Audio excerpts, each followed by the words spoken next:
에스겔 제46장. 나 주 하나님이 말한다. 안뜰의 동쪽 중문은 일하는 엿새 동안 잠가두었다가 안식일에 열고 또 매달 초하루에도 열어야 한다. 왕은 바깥마당에서 이 문의 현관으로 들어와서 문설주 곁에 서 있어야 한다.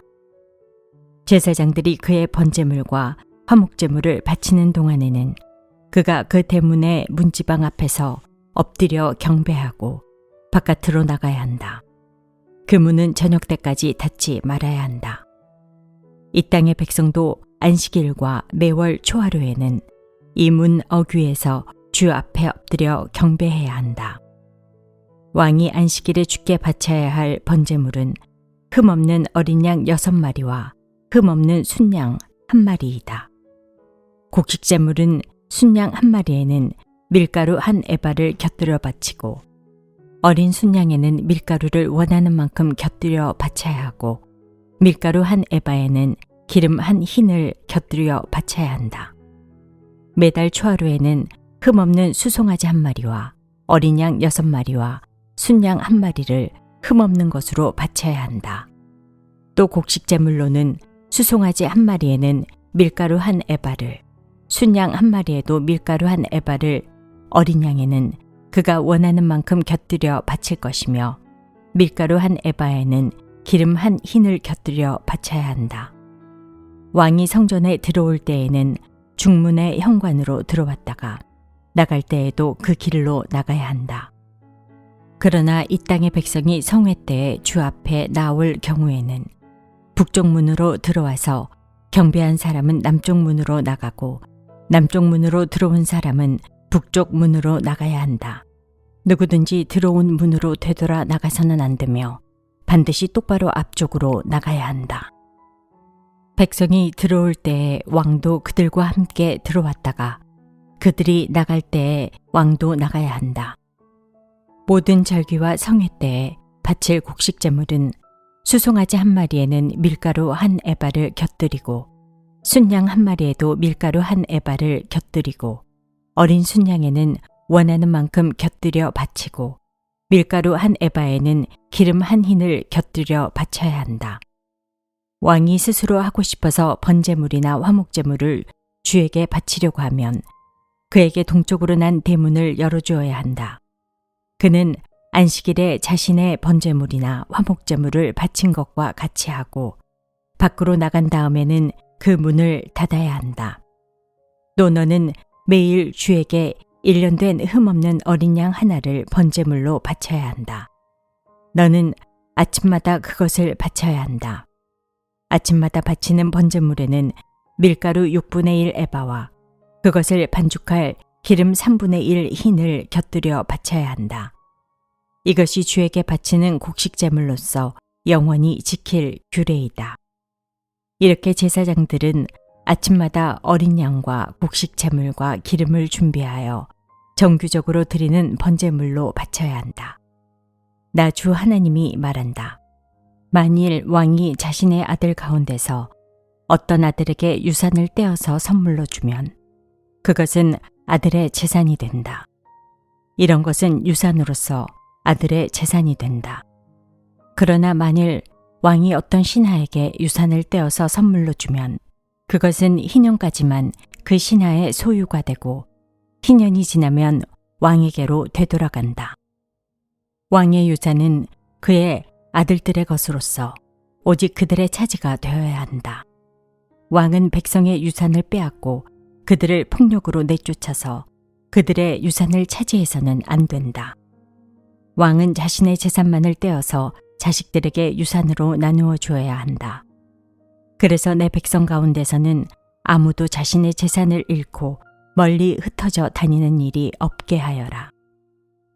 그런 다음에 그가 나를 데리고 중문 곁에 있는 통로로 북쪽에 있는 제사장들의 거룩한 방에 이르렀는데 거기에서 보니 그 거룩한 방들의 뒤편 서쪽에 빈터가 하나 있었다.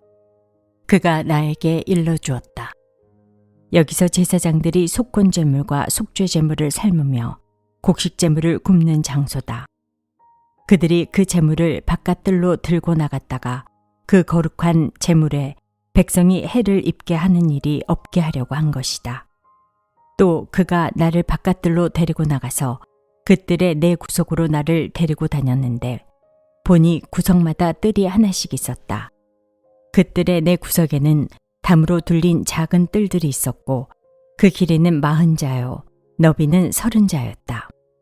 이렇게 네 뜰의 크기가 같았다. 그 작은 네 뜰에는 돌담이 둘러져 있었고 그 돌담 밑으로 돌아가며 고기를 삶는 솥이 걸려 있었다. 그가 내게 일러주었다.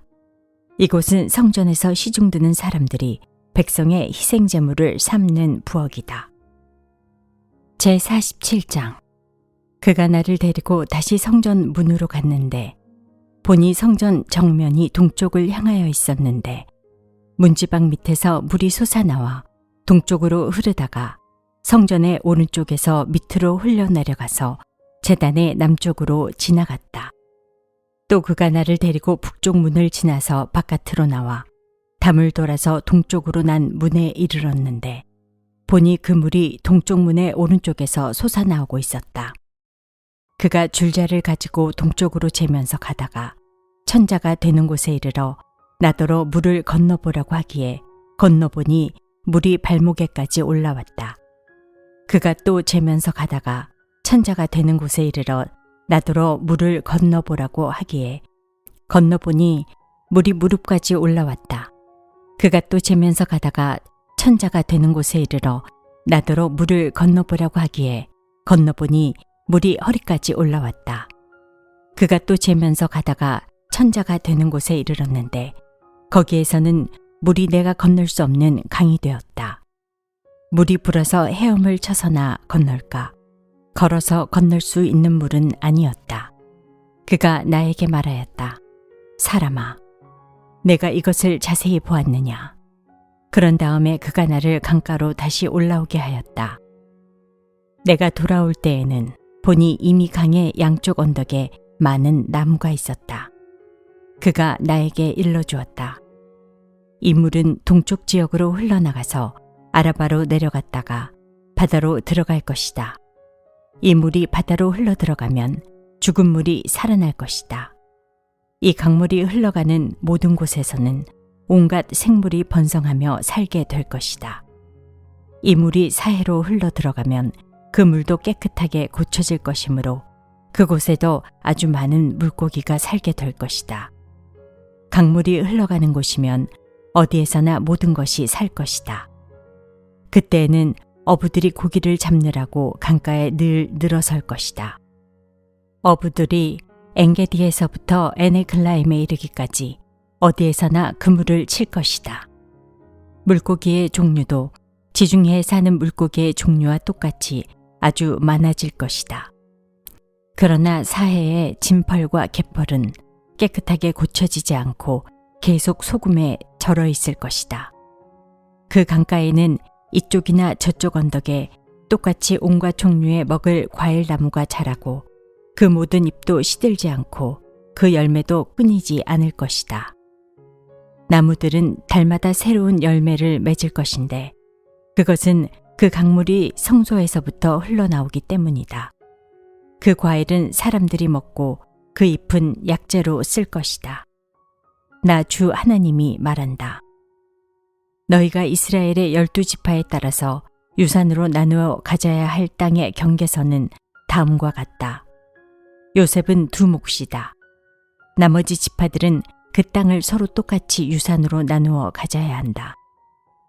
그 땅은 내가 너희의 조상에게 주기로 맹세하였으므로 그 땅을 이제 너희가 유산으로 차지하게 될 것이다. 그 땅의 북쪽 경계선은 다음과 같다. 지중해에서 헤들론을 거쳐 르모하맛에 이르렀다가 스닷, 보로다, 시브라임에 이른다. 시브라임은 다마스쿠스 지역과 하맛 지역의 중간에 있다. 거기에서 하우란의 경계선에 있는 하셀 핫디고네까지 이른다. 이렇게 북쪽 경계선은 지중해에서 동쪽으로 하사레논까지 이르는데 다마스쿠스와 하맛에 접경하고 있다. 이것이 북쪽 경계선이다. 동쪽은 하우란과 다마스쿠스 사이에서 시작하여 길르앗과 이스라엘 땅 사이의 경계인 요단강을 따라 멀리 사해의 다말에까지 이른다. 이것이 동쪽 경계선이다. 남쪽은 다말에서 시작하여 무리보 가데스의 샘을 지나 이집트 시내를 거쳐 지중해에 이른다. 이것이 남쪽 경계선이다. 서쪽 경계선은 지중해이다. 이 바다가 경계가 되어 르보 하맛으로 건너편에까지 이른다. 이것이 서쪽의 경계선이다. 이 땅을 너희가 이스라엘의 모든 지파별로 나누어 가져라. 너희는 말할 것도 없고 너희 가운데 거류하는 외국 사람들, 곧 너희들 가운데서 자녀를 낳으면서 몸붙여 사는 거류민들도 함께 그 땅을 유산으로 차지하게 하여라. 너희는 거류민들을 본토에서 태어난 이스라엘 족속과 똑같이 여겨라. 그들도 이스라엘 지파들 가운데 끼어서 제비를 뽑아 유산을 받아야 한다. 거류민에게는 그들이 함께 살고 있는 그 지파에서 땅을 유산으로 떼어주어야 한다. 나 주 하나님의 말이다.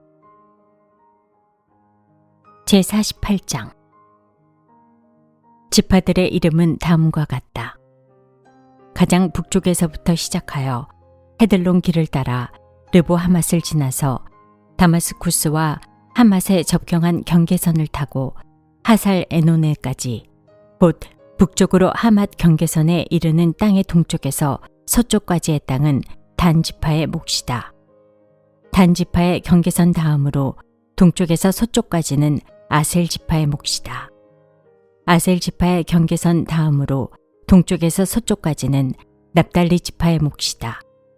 납달리 지파의 경계선 다음으로 동쪽에서 서쪽까지는 므낫세 지파의 몫이다.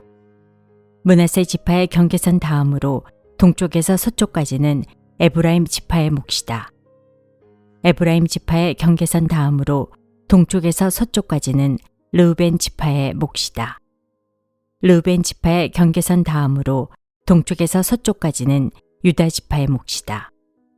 유다 지파의 경계선 다음으로 동쪽에서 서쪽까지는 너희가 거룩하게 바쳐야 할 땅이다.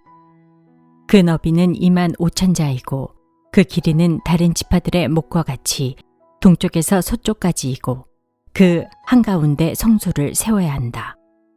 너희가 주께 거룩하게 바쳐야 할 땅은 길이가 25,000자요 너비가 10,000자이다.